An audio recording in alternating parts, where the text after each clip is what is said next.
अस्सलामुअलैकुम पुलिस में खुशामदीद। मैं हूं गौहर इरशाद और मैं हूं अलीशा सलीम। हेडलाइंस आपने जानी। बुलेटिन के आगाज में सबसे पहले बात करेंगे खेल के मैदान से। तो आपको बताएं कि पेरिस ओलंपिक्स में जेवलिन थ्रो का फाइनल आज होगा। पाकिस्तान के अरशद नदीम समेत 12 एथलीट्स एक्शन में होंगे। पहले मरहले में एथलीट्स तीन मरतबा जेवलिन थ्रो करेंगे।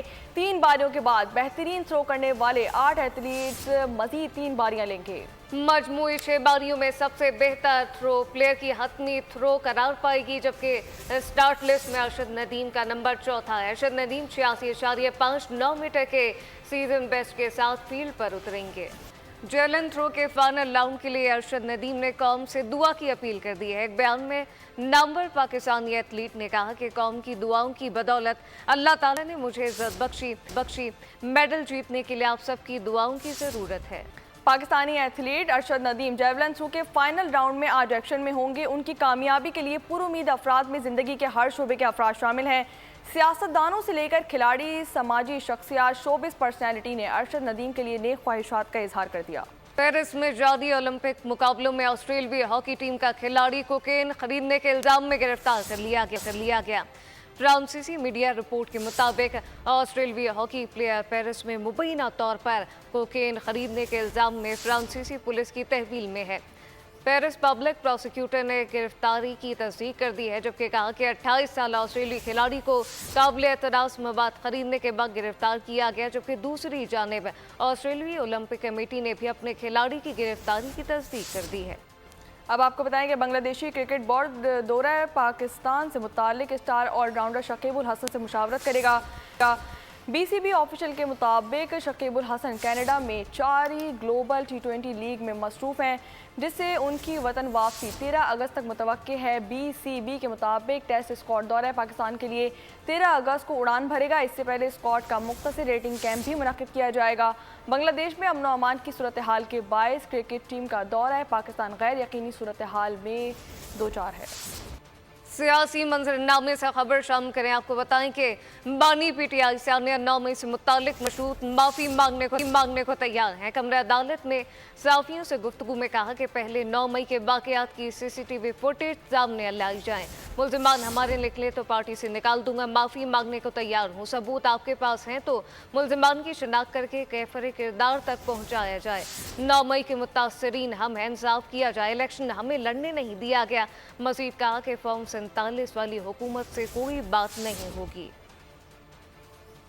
बानी पीटीआई की माफी की गूंज। सानेहा 9 मई पर मशरूत माफी मांगने का ऐलान कर दिया। कमरा अदालत के बाहर सहाफियों से गैर रस्मी गुफ्तगू की। उन्होंने कहा पहले 9 मई की CCTV फुटेजेस सामने लाई जाएं। अगर पीटीआई के लोग मुलव्विस पाए गए तो माफी मांगूंगा, उनको पार्टी से निकालूंगा और सजा भी दिलवाऊंगा। उन्होंने कहा मुझे रेंजर्स ने घसीटा। पाकिस्तान और आलमी सतह पर मकबूल तरीन शख्स की कोई इज्जत नहीं। क्या आपका हक नहीं आप मुझसे माफी मांगे? बानी पीटीआई का कहना था जुल्म हमारे साथ हुआ, 10,000 लोगों को जेल में डाला गया, हमें इलेक्शन नहीं लड़ने दिया गया, पार्टी पर पाबंदी लगाई गई। 9 मई के मुतासरीन हम हैं, हमें इंसाफ चाहिए। 9 मई को हमारे 16 लोग शहीद हुए, 3 लोगों की टांगे कटी, एक बंदा मफलूज हुआ। हमने अपने कारकुनों की माली इमदाद की, मगर पुलिस ने उन पर दबाव डाला कि वो इस हवाले से कोई बात न करें। उन्होंने कहा कोई अगर बात नहीं करना चाहता तो ना करे, मैं भी नहीं करूँगा। हम मुल्क में इंतशार नहीं चाहते, मुल्क की खातिर बात करने को तैयार हूँ।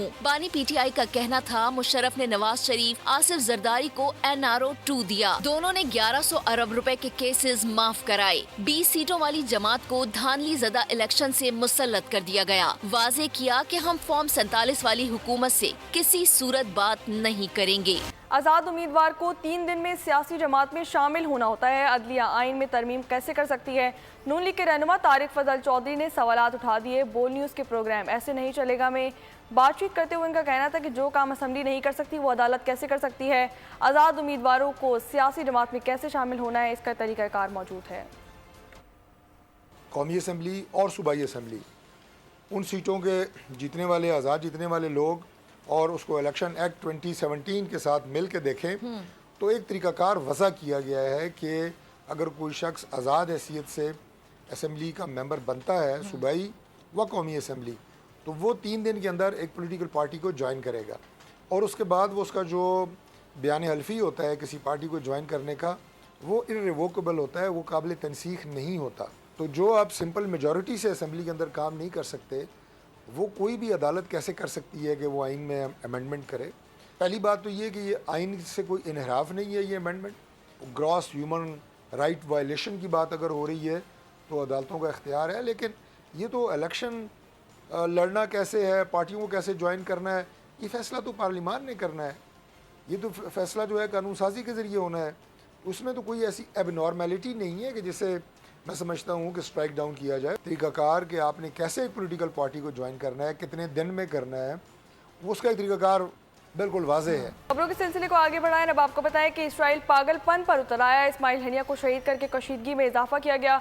नायब वज़ीर आज़म ईसा अकदार का जद्दा में मुनक़दा OIC का गैर मामूली इजलास से खिताब। बोले फ़लस्तीन में इसराइल की जारी जंग पूरे खित्ते को लपेट में ले सकती है। गजा में गुज़िश्ता 9 माह से जो कुछ हो रहा है वो सबके सामने है। गजा में जंग बंदी का मुतालबा करते हैं। उम्मत मुस्लिमा को OIC से बहुत ज़्यादा तवक्कुआत हैं, जबकि दुनिया को इस वक्त जंग नहीं अमन की अशद ज़रूरत है। और अब ये जानिए, शेख हसीना का दौर इक़्तिदार अख्ताम पसीर हुआ तो बांग्लादेश की सूरत हाल अब बेहतर होने लगी है। मोहम्मद यूनुस को बुरी हुकूमत का सरबराह मुकर्रर कर दिया गया और बुरी हुकूमत के दीगर नाम भी जल्द फाइनल होंगे। तुलबा तहरीक के कारकुनान ने ढाका समेत दीगर शहरों में सफाई मुहिम शुरू कर दी है। सड़क पर पड़ा कचरा उठाया गया। उधर intelligence chief major general Ziaul Hasan मुल्क से फरार होते हुए गिरफ्तार। अवामी लीग के 2 वज़रा को भी पकड़ लिया गया। साबिक वज़ीर आज़म शेख हसीना वाजिद के मुल्क से फरार के बाद बांग्लादेश में जिंदगी मामूल पर आने लगी। मुल्क की बागडोर नोबेल इनाम याफ्ता मोहम्मद यूनुस के सुपुर्द कर दी गई। तुलबा की ढाका में सफाई मुहिम, नौजवान बोरियां लेकर सड़कों पर आ गए। इंटेलिजेंस चीफ को मुल्क से फरार होते हुए गिरफ्तार कर लिया गया। मेजर जनरल ज़ियाउल हसन पर मावराए अदालत कत्ल और जबरी गुमशुदगियों के इल्जामात हैं। अवामी लीग के 2 वज़रा को भी गिरफ्तार कर लिया गया। जमात इस्लामी बांग्लादेश के साबिक अमीर गुलाम आजम के बेटे ब्रिगेडियर जनरल अब्दुल्ला अल अमान को 8 साल की असीरी के बाद रिहा कर दिया गया। शेख हसीना अमेरिका और बरतानिया से लाल झंडी मिलने के बाद अरब ममालिक में पनाह लेने पर गौर करने लगी। पुरतशद्दुद मुजाहिरों में अवामी लीग के 29 से जायद अफराद की लाशें मिली। वाक़यात में 400 से जायद अफराद मारे गए थे। डिक्टेटर कहलाने वाली शेख हसीना वाजिद का दौर इक़्तिदार पलक झपकते ही खत्म हो गया। तुलबा की कोटा तहरीक ने शेख हसीना की 15 साल दौर का धड़न तख्ता उलट कर रख दिया। मैं ना मानू की राह पर गामजन सैकड़ों लोगों की हलाकत का सबब बनने वाली शेख हसीना वाजिद मुल्क से फरार हो गई। इस्तीफे से कबल बांग्लादेशी वज़ीर आज़म हाउस में क्या क्या होता रहा, शेख हसीना वाजिद के मुल्क से फरार होने की क्या वजह बनी, किसने उन्हें मशवरे दिए, बोल न्यूज़ हकाइक सामने ले आया। 15 साल दौर मिनटों में खत्म। हसीना के इक़्तिदार का सूरज ग़ुरूब। बांग्लादेश में बहुत से लोग सोच भी नहीं सकते थे कि 15.5 बरस से जायद इक़्तिदार में रहने वाली शेख हसीना वाजिद मुल्क से इस तरह चली जाएंगी। शेख हसीना का इक़्तिदार कैसे खत्म हुआ, लम्हा ब लम्हा बदलती सूरत हाल का मंजरनामा बोल न्यूज़ सामने ले आया। पीर की सुबह बांग्लादेश की तीनों मुसल्लह अफवाज के सरबराहान और पुलिस के अफसरान वज़ीर आज़म हाउस पहुँचे। अस्करी क़यादत ने हसीना वाजिद को खूब समझाया, लेकिन इक़्तिदार के नशे में चूर हसीना वाजिद ने एक न सुनी और ढाका की गलियों, चौराहों और सड़कों पर खून रेजी का हुक्म दे दिया। हसीना वाजिद ने मुजाहिरीन पर क्रैकडाउन की बात की तो अस्करी क़यादत ने इसे नामुमकिन करार दे दिया। हसीना वाजिद इक़्तिदार छोड़ना नहीं चाहती थी। मुशीरों और वजीरों ने शेख हसीना के खानदान के अफराद से मिन्नतें तरले की कि अब हालात कंट्रोल में नहीं रहे, इस्तीफा दे दें, लेकिन शेख हसीना पर इक़्तिदार का नशा सवार था। शेख हसीना ने 2 ऑप्शंस रखे, एक मुजाहिरीन को ताकत से रोकना और दूसरा मुल्क से फरार होना। शेख हसीना ने मुजाहिरीन को ताकत से रोकने की आखिरी दम तक कोशिश की, लेकिन वो नाकाम रही। दोपहर 1 बजे शेख हसीना की तकरीर की तैयारी जारी थी, लेकिन लाइव नशरियात के लिए आने वाली गाड़ी वज़ीर आज़म हाउस के बजाय आर्मी चीफ के दफ्तर पहुंच गई। आर्मी चीफ के खिताब में ताखीर इसलिए हुई कि वो यकीनी बनाना चाहते थे कि शेख हसीना वाजिद का तैयारा परवाज कर जाए। 9 बजे से शेख हसीना के मुल्क छोड़कर जाने तक इंटरनेट बंद रहा। बांग्लादेशी हुक्काम के मुताबिक शेख हसीना के भारत जाने के लिए पहले ही इंतजामात कर लिए गए थे। शेख हसीना अपनी बहन के हमरा पहले अगरतला पहुंची, जहां से वो नई दिल्ली गईं। जमात इस्लामी ने खतरे की घंटी बजा दी है। मार्च को एक कदम आगे बढ़ाने का ऐलान कर दिया गया। मरी रोड पर दमादम मस्त कलंदर होगा। मीर जमात इस्लामी हाफिज नईमुर रहमान कहते हैं कि अब आगे की तरफ मार्च करेंगे। जमात इस्लामी कौम को मायूस नहीं होने देगी। मकासद हासिल कर लिए तो नुक्ता आगाज होगा, अंजाम नहीं। अब माफिया राज नहीं करेगा, ये काम जमात इस्लामी करेगी। अपने मुल्क के नौजवानों को बेदार करेंगे, कौम को मजीद तकसीम नहीं होने देंगे। अब इस तहरीक का रास्ता कोई नहीं रोक सकता। ये पाकिस्तानियों को फिर से अपने पैरों पर खड़ा करने की तहरीक है। IPPs का धंधा है। हम बहुत वाज़ेह तौर पर कहना चाहते हैं, अगर ये IPPs को लगाम नहीं दी गई तो ये धरना भी जारी रहेगा और इस तरह से हम उठने वाले नहीं है। IPPs के इस कैपेसिटी पेमेंट को खत्म करो और हमें रिलीफ फराहम करो। ये काम जमात इस्लामी करेगी, अपने नौजवानों को उम्मीद दिलाएगी। नौजवानों से खास तौर पर कहना चाहता हूँ, हम सही रास्ते पर चलेंगे। हम कौमों को तकसीम नहीं करेंगे, हम लिसानी बुनियादों पर नहीं उठेंगे, हम फिरकों और मसलकों की बुनियाद पर नहीं उठेंगे, हम हक की बुनियाद पर उठेंगे। आगे बढ़े और अब आपको बताएं कि मेजर तुफैल मोहम्मद शहीद निशान हैदर का 66वां यौम शहादत। तीनों मुसल्लह अफवाज के सरबराहों का निशान हैदर मेजर तुफैल मोहम्मद शहीद को खराज अकीदत। ISPR के मुताबिक मेजर तुफैल मोहम्मद शहीद निशान हैदर पाने वाली दूसरी शख्सियत हैं। मेजर मोहम्मद शहीद ने 1958 में लक्ष्मीपुर सेक्टर पर लड़ते हुए जाम शहादत नोश किया। मेजर तुफैल मोहम्मद शहीद ने गैर मुतज़ल्ज़िल अज़म का मुजाहरा करते हुए मिसाल कायम की। मेजर तुफैल मोहम्मद शहीद का यौम शहादत अफवाज पाकिस्तान की कुर्बानियों की याद दिलाता है। बहादुर सपूतों को हमेशा इज्जत और एहतराम की निगाह से देखा जाएगा। वज़ारत ख़ज़ाना के मुलाज़मीन की मौजें चार एहसासी तनख्वाहें एक साथ मौसूल हो गई। ऑडिटर जनरल की रिपोर्ट के मुताबिक मुल्क के सरकारी शोबाजात की मालियाती नज़्म व ज़ब्त को यकीनी बनाने की ज़िम्मे वज़ारत ख़ज़ाना ने कवायद की खिलाफ वर्जी करते हुए काबीना की जानिब से पॉलिसी मंजूर किए बगैर माली साल 2022-23 में अपने मुलाज़मीन में 24 करोड़ रुपए बतौर एजाज़ बांट दिए। अंधेर नगरी चौपट राज, वजारत खजाना की बंदर बांट। माली साल 2022-23 में खजाना डिवीजन ने कवायद की खिलाफ वर्जी करते हुए अपने मुलाजमीन को 24 करोड़ रुपए बतौर एजाजिया बांट दिए। ऑडिटर जनरल ऑफ पाकिस्तान की रिपोर्ट में बड़ा इंकशाफ। रिपोर्ट के मुताबिक हर मुलाजिम को उसकी 4 बुनियादी तनख्वाहों के मसावी पैसे बांटे गए। ग्रेड 1 से 20 के सरकारी मुलाजमीन में 22 करोड़ 54 लाख रुपए बांटे गए। ग्रेड 21 और 22 के अफसरान को 1 करोड़ 35 लाख रुपए से जायद एजाजी तनख्वाह के तौर पर दिए गए। सेक्रेटरी ऑफिस के मुलाजमीन को 10,24,000 रुपए से जायद दिए गए। FBR मुलाजमीन को भी 1,72,700 रुपए एजाजिया दिया गया। रिपोर्ट के मुताबिक काबीना की जानिब से पॉलिसी मंजूर किए बगैर मुलाजमीन में ये रकम बतौर एजाजिया तकसीम की गई। एजाजिये में से 2 से 10% तक इनकम टैक्स भी मिन्हा किया गया। ऑडिटर जनरल पाकिस्तान ने रिपोर्ट में ये रकम वापस लेने की हिदायत कर दी। पाकिस्तान स्टॉक मार्केट में बेहतरी आई है, लेकिन इसे समझने की ज़रूरत है। हमारी मार्केट पिछले कुछ अरसे से मंदी का शिकार नजर आई। Corporate investment banking expert Mohammad Ali Gulfaraz की बोल व्यापार में बातचीत कहा कि जब हमारी मार्केट बढ़ी तो इसमें बैरूनी सरमायाकारों का हिस्सा ना होने के बराबर था।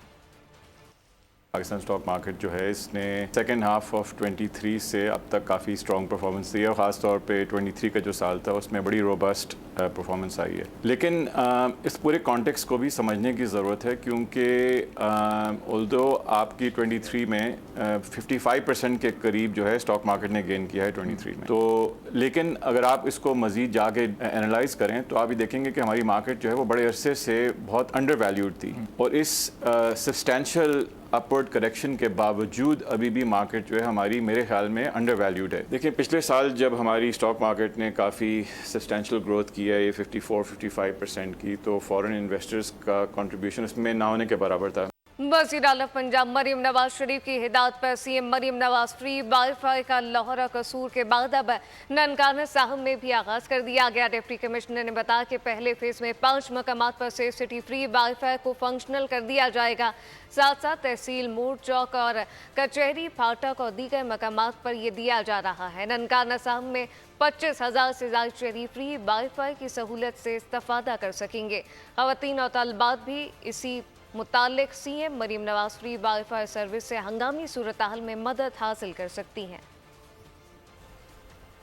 खबरों के सिलसिले को आगे बढ़ाएं। अब आपको बताएं कि खानपुर के मुख्तलिफ देहात को ज़रूरी पानी फराम करने वाली कोटी माइन 17 साल से बंद है। फसलें बंजर हो चुकी हैं, पानी ना मिलने से जानवर भी हलाक हो रहे हैं। इस मुतालिक मजीद क्या तफसीलात हैं, राना नईम से जानते हैं। जी राना। हाँ जी, हेड पानीगंज से निकलने वाली कदीमी कोटी माइनर जो कि 17 साल से बंद है, जिसकी वजह से जो आबनोश किसान है उन्हें सख्त दुश्वारी का सामना है। इस नहर से तकरीबन दीनपुर, मौजा घोटिया, मौजा कालका और जो देही इलाका जात के अफराद थे अपनी ज़मीनों को सैराब करते थे और अपने जानवरों को पानी भी पिलाया करते थे। इंतजामिया की अदम तवज्जो से ये जो तारीखी और पुरानी नहर है बंद कर दी गई है। किसानों को सख्त दुश्वारी का सामना है। मैं इस वक्त दीनपुर शरीफ में मौजूद हूँ, जहाँ पर मकामी किसान महकमा आबपाशी के खिलाफ एहतजाज कर रहे हैं। इनका यही कहना था कि हमारे जानवर हलाक हो रहे हैं और हमें पानी का जो इस नहर से अपने पानी पिया करते थे और इस नहर से अपने जो फसलात को पानी लगाया करते थे, इसकी वजह से हमें जो है ना अब पानी बंदिश की वजह से सख्त तकलीफ हो रही है। तो यहाँ के मकीनों ने सेक्रेटरी आबपाशी और कमिश्नर भावलपुर से यही मुतालबा किया कि खुदारा कोटी माइनर का पानी दोबारा बहाल किया जाए ताकि हमारी जो नुकसान हो रहा है, हमारी फसलात बंजर होने से बच सकें और जो हमारा कीमती जो जानवर हलाक हो रहे हैं से भी बचा जाए। कसूर में भी बढ़ती हुई महंगाई ने आम आदमी की कमर तोड़ रखी है। रोज़मर्रा की खाने पीने वाली अशिया की कीमतें भी गरीब आदमी की पहुंच से दूर हो गई। घी, चीनी और दालों की कीमतों में एक बार फिर इजाफा कर दिया गया। इसी हवाले से मजीद तफसीलात जानते हैं नुमाइंदा बोल न्यूज़ आसिफ जावेद से। जी आसिफ, बताइएगा। जी बिल्कुल, बढ़ती हुई महंगाई ने गरीब आदमी की कमर तोड़ के रख दी। इस महंगाई के दौर में पेट पालना इंतहा से ज्यादा मुश्किल हो चुका है। रोजमर्रा की इस्तेमाल होने वाली चीजें जिसमें दालें हैं, घी है और आटा है, उनकी कीमतें भी आसमान से बातें कर रही हैं। अगर चने की दाल की बात की जाए तो चने की दाल पिछले दिनों 250 से 270 तक सेल हो रही थी। इस टाइम उसका जो रेट है 330 से 350 तक जा पहुंचा है। अगर बात की जाए काले चनों की तो उनका रेट पिछले दिनों 250 से 270 था। इस टाइम उनका जो रेट है 350 तक जा पहुंचा है, जो कि गरीब आदमी के लिए चीज़ें खरीदना बहुत मुश्किल हो चुका है। अगर बात की जाए आटे की तो उसकी कीमत में भी इजाफा हुआ है। घी जो सब्जी में डालने के लिए इंतहा से ज़्यादा उसकी ज़रूरत होती है, उसका रेट भी पिछले दिनों 430 था, वो भी 470 तक जा पहुंचा। मेरे साथ यहाँ पर एक शहरी मौजूद है, आइए इनसे बात करते हैं, इनका क्या कहना है। सर, जैसे कि दालों का रेट पहले चने की दाल का 240 रुपये रेट था, अब 320 हो गया है। महंगाई ने इंसान की कमर तोड़ दी है। एक मजदूर बंदा अगर हाजिरी लगा रहा है वो आरिफवाला के तहसील अस्पताल में तिब्बी सहूलियात बराए नाम रह गई हैं। सिरन से लेकर मेदे और बुखार समेत दीगर अमराज की अद्वियात अरसे दराज से नापैद हैं। तफसीलात क्या हैं, इमरान जोया से जानते हैं। इमरान, बताइएगा। जी बिल्कुल, आरीवाला के तहसील हेडक्वार्टर अस्पताल में तिब्बी सहूलियात जो हैं वो बराए नाम रह गई हैं। मैं आपको बताता चलूं कि जो एंटीबायोटिक इंजेक्शन है वो भी अस्पताल में मौजूद ना है। इसके अलावा महदा उल्टी की अद्वियात समेत दीगर ज़रूरी अद्वियात अस्पताल में दस्तियाब नहीं है। लेबर रूमी अद्वियात और दीगर सामान की शदीद किल्लत है। शहरी यहाँ पर मुश्किलात का शिकार जो हैं वो नज़र आ रहे हैं। मज़ीद इसी सूरत हाल पर एक शहरी से बात करते हैं, इनसे पूछते हैं कि आपको क्या परेशानी है भाई। अस्सलाम वालेकुम भाई, ना हमें यहाँ सब दवाइयाँ बाहर से ख़रीदनी पड़ती हैं, आल टू आल। अभी मैं लेके आया हूँ 1800 से ज़्यादा की मुझे मेडिसिन मिली है। तकरीबन 3 से 4 दिन हो गया मैं यहाँ अपना भाई का इलाज करवा रहा हूँ। तकरीबन 8000 से ज़ायद का यह हमारा ख़र्चा हो चुका है। और जितनी भी ये सहूलियात, छोटी से छोटी चीज़ हमें यहाँ से बाहर से लेके आनी पड़ती है। ये इंजेक्शन जो है वो भी हमें बाहर से ख़रीदने पड़ते हैं। ये देखें, ये मैं अभी लेके आ रहा हूँ। जी देखिए, शहरी कहते हैं महंगाई का दौर है लेकिन अस्पताल में अद्वियात की अदम फराहमी है। इमरान हमें आगाह करे थे, आपका बहुत शुक्रिया। अब आपको बताएं कि मुल्क भर की तरह फारूकाबाद में भी जश्न आज़ादी की तैयारियां उरूज पर पहुंच गई। बड़ों के साथ साथ बच्चे भी यौम आज़ादी मनाने के लिए पुरजोश नजर आते हैं। मजीद तफसीलात जानते हैं नुमाइंदा बोल न्यूज़ अब्दुल खालिक से। जी बताइएगा। जी बिल्कुल, मुल्क भर की तरह फारूकाबाद में भी जो है वो जश्न आज़ादी की तैयारियां अरूज पर हैं। बड़ों के साथ जो बच्चे हैं वो भी पेश नज़र आ रहे हैं। मेरे साथ इस वक्त मौजूद हैं पाकिस्तान कबड्डी टीम के प्लेयर रिजवान डोगर। आइए इनसे जानते हैं कि इसके बारे में उनका क्या कहना है। जी बताइएगा। जी अस्सलाम वालेकुम रहमतुल्लाह।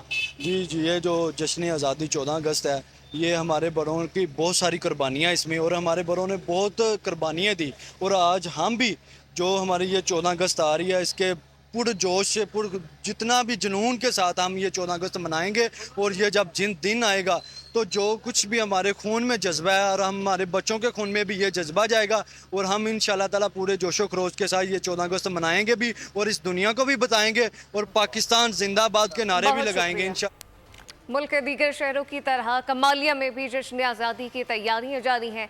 जगह जगह स्टॉल सज चुके हैं। मजीद तफसीलात क्या है, हुसैन मुस्तफ़ा से जानते हैं। हुसैन, बताइएगा, जश्न आज़ादी की आमद है, क्या कुछ तैयारियां की गई?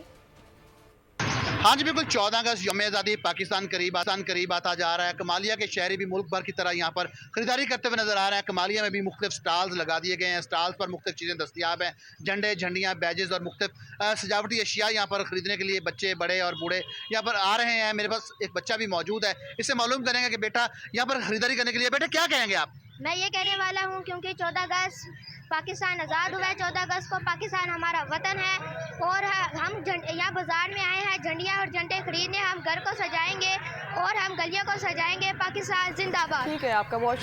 अब आपको बताएं कि सिंध के शहर हाला में सगे मामू ने अपनी महबूबा की फरमाइश पूरी करने के लिए 7 साला भांजी के कानों से सोने की बालियां नोच डाली और बच्ची को बेदर्दी से कत्ल कर दिया। अफसोसनाक वाक़े से मुतालिक तफसीलात बता रहे हैं नुमाइंदा बोल न्यूज़ अमजद। जी अमजद, बताइएगा। हाला शहर में यहाँ पर जो है 3 दिन कबल एक अफसोसनाक वाक़या रोनुमा हुआ था। एक 7 साला बच्ची जो है बेदर्दी से उसके सगे मामू ने कत्ल कर दी थी। तो हमारे साथ इस वक्त एसपी मटियारी असगर अली साहब मौजूद हैं। आइए उनसे पूछते हैं कि उनकी तफ्तीश जो है कहाँ तक पहुँची इस मामले में। जी सर, इस मामले के बारे में हमें बताएं कि तफ्तीश कहाँ तक पहुँची। बिस्मिल्लाहिर्रहमानिर्रहीम। मैं बहुत शुक्रगुजार हूँ कि आज आप यहाँ पे मौजूद हैं और हमारा भी मौक़िफ़ आप सुनेंगे। ये 3 दिन पहले आपने सही फरमाया कि यहाँ ये खुदाबश चांडियो विलेज है, बहुत बड़ा गांव है, हाला शहर के साथ ही है। इसमें इतला मिली कि एक बच्ची गुम हो गई है। तो स्टेशन हाउस ऑफिसर हैं, उन्होंने बताया, उनको इतला आई तो उन्होंने पूरा उस पर शुरू की अपनी इब्तदाई तफ्तीश। तो पता चला बच्ची कहीं उसका कोई पता नहीं चला। कुछ 6 बजे इन्होंने फिर इतला दी कि अब आपको बताएं कि बिजली के भारी भरकम बिलों ने भाइयों को आपस में लड़वा दिया। सियालकोट थाना मोतरा के इलाके में 30,000 रुपये बिजली का बिल आने पर 2 भाइयों में झगड़ा हुआ। बड़े भाइयों अदनान और शाहिद ने मिलकर छोटे भाई को छुरियों के वार से शदीद जख्मी कर दिया। जख्मी के मुताबिक बिजली का बिल अदा ना करने पर बिजली का कनेक्शन कट गया था, जिस पर भाइयों ने हमला कर दिया। जख्मी की हालत तशवीशनाक बताई जाती है। ओकाड़ा में पुलिस मुकाबले में 3 मुल्जिमान जख्मी हालत में गिरफ्तार, जबकि 6 डाकू फरार होने में कामयाब हो गए। थाना ए डिवीजन बंगला गोगेरा रावी की पुलिस ने कार्रवाइयाँ की।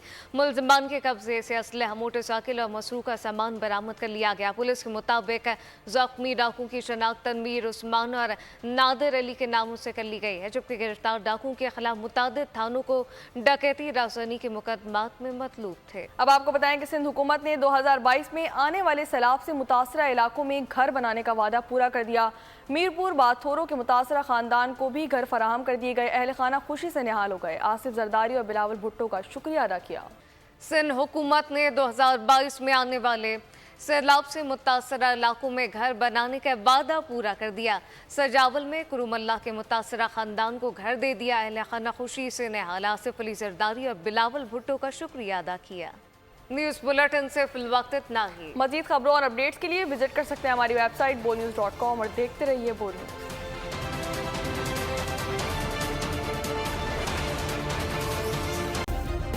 सब्सक्राइब करें और बेल दबाएं ताकि कोई खबर रह न जाए।